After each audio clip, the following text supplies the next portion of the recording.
సోమ అంటే చంద్రుడు, అమృత అంటే అమృతం. ఈ రెండు అమ్మవారితో పాటే పుట్టే. అమృతం ఎక్కడ పుట్టిందండి?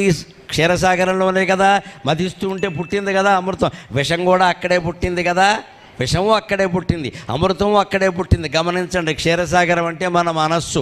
విషము నీ మనస్సులోనే పుడుతోంది, అమృతము నీ మనస్సులోనే పుడుతోంది. నీ మనస్సు నువ్వు గమనించుకోగలిగితే అందులో భగవంతుడు తప్ప ఎవరూ లేకపోతే ఎప్పుడూ అమృతమే ఉంటుంది, విషం ఉండదు ఖచ్చితంగా. అందుకే శంకరాచార్య స్వామి శివుడిని వర్ణిస్తూ అంటారు ఆయన, శివుడు పెదవి ఎర్రగా కౌస్తుభమణిలా ఉందట.